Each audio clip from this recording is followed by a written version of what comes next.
Hello friends, welcome back to my YouTube channel 10th expert classes 0.3 में। तो चलिए हम लोग आज का सेशन स्टार्ट करते हैं। और जैसे कि आप लोगों को पता होगा, अभी का जो हम लोग सेशन में क्वेश्चन होने वाला क्वेश्चन नंबर जी होगा, क्योंकि मैंने आप लोगों को एफ तक बता दिया था और अभी हम लोग क्वेश्चन नंबर जी करेंगे। तो सबसे पहले क्वेश्चन आप लोग जी क्वेश्चन पढ़िए, ठीक है। क्वेश्चन पढ़ के इसको समझने की कोशिश कीजिए ताकि आप भी इसको हिंट करके आगे बढ़ा सकते हैं। सोचने की क्षमता आप लोगों को बढ़ानी है, ठीक है। सिर्फ क्वेश्चन हम बना देंगे, आपको देखना नहीं है, इसको समझना भी है बढ़िया से। तो यहाँ आप लोग क्वेश्चन पहले पढ़िए क्या दिया हुआ है। क्वेश्चन में दिया है कि ए इज इक्वल टू 8 है, a n is equal to 62 है तथा s n is equal to 210 दिया गया हो तो एन और डी ज्ञात कीजिए।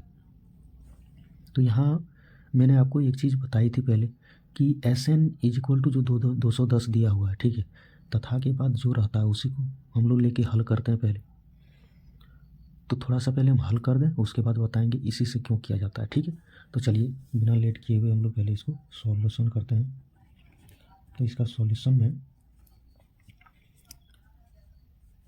S n is equal to कितना दिया है, s n is equal to 210 दिया हुआ है, ठीक है। तो s n is equal to 210 दिया है, तो यहाँ से एस एन की जगह एस एन का फॉर्मूला लिख देंगे। एस एन का दो फॉर्मूला होता है, एक होता है s n is equal to n/2 2a plus में n-1 और इंटू में d। पहला फार्मूला ये होता है। दूसरा इसका क्या होता है, तो n/2 और यहाँ से 1 ये कॉमन होके ये प्लस n-1 इंटू डी बन के n बन जाता है, तो an, तो a प्लस an होता है, ठीक है। तो हम लोग यहाँ an का वैल्यू हम लोगों को दिया हुआ है, यहाँ an इज इक्वल टू 62, तो हम लोग इस फार्मूला को यूज़ करेंगे। ऊपर वाला फार्मूला को जब ए डी एन इस तरह करके कुछ दिया रहे तो उसको हम लोग यूज़ करते हैं। जब हम लोग को डायरेक्ट वैल्यू ए एन दिया हुआ रहे, जबकि यहाँ 2a की जगह a प्लस a कर देंगे, तो एक a मिल के n-1 इंटू डी करके ये क्या हो जाता है, तो ए एन का फार्मूला बन जाता है। सेम वही रहता है, ठीक है। तो यहाँ से हम लोग क्या करेंगे, इसको लिखेंगे। तो फार्मूला लिखिए, क्या हो जाएगा, n/2 a प्लस में ए एन और इज इक्वल टू 210, ठीक है। 210 जब आपका ये हो जाए, उसके बाद हम लोग क्या करेंगे, ए एन की जगह ए एन का वैल्यू रख देंगे n/2 और ये की जगह यहाँ 8 रख देंगे, प्लस में ए एन की जगह 62 और ये आपका हो जाएगा 210, ठीक है। तो यहाँ से अब दिस इज इम्प्लाई दैट, इसको नहीं देना भूलना है। तो यहाँ से अब आपका क्या हो जाएगा, n/2, n का वैल्यू हालांकि दिया हुआ नहीं है तो n/2 ही रहेगा, और ये 8 और 2 मिल के 10 यानी ये 70 हो जाएगा, जो कितना होगा 210 के बराबर। तो यहाँ से हम लोगों को क्या करना है, n/2 into 70 is equal to 210, ठीक है।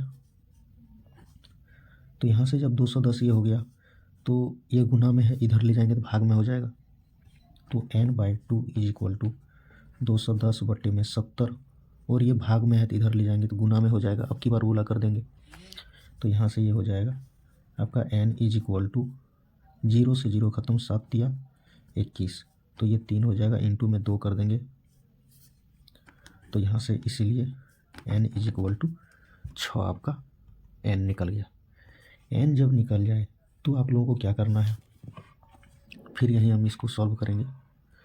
अब देखते जाइए इसको, n जब हम लोगों का निकल गया तो दिया है n और d ज्ञात कीजिए।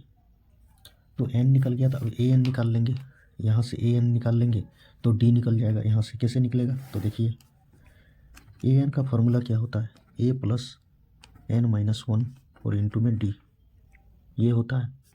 a n की जगह दिया हुआ है 62, तो 62 रख देंगे। a की जगह 8 दिया है तो 8 रखेंगे, प्लस में n निकाले अभी 6, तो 6 - 1 और d की जगह d रहेगा, ठीक। अब यहाँ से हम लोग इस 8 को इधर कर देंगे तो ये 62 - 8 हो जाएगा, और ये 6d माइनस में d हो जाएगा, ठीक है। या तो 6 में इस ये घटाते तो 5d हो जाता। अब इसको घटाइए, 12 में 8 गया 4, ये 5, 54 हो गया, जो कितना होगा 5d के बराबर होगा। 5 से अब ये कटेगा 54, 8 नहीं कटेगा, तो यहाँ से d इज इक्वल टू क्या कर देंगे, 54/5। d यहाँ था, 5 को इधर कर दिए तो 54/5 हो गया, इसीलिए डी बराबर कितना निकला 54/5। तो यहाँ से आपका ये एन का वैल्यू निकल गया और यहाँ आपका डी का वैल्यू निकल गया। इस तरह करके ये क्वेश्चन आपका जो है पूरा का पूरा सॉल्व हो जाता है। ठीक, समझ में आ गया होगा आप लोगों को, उम्मीद करते हैं हम। देख लीजिए एक बार बढ़िया से। ठीक है, अब हम लोग मिलते हैं नेक्स्ट वीडियो में। अभी के लिए इतना ही। Thank you.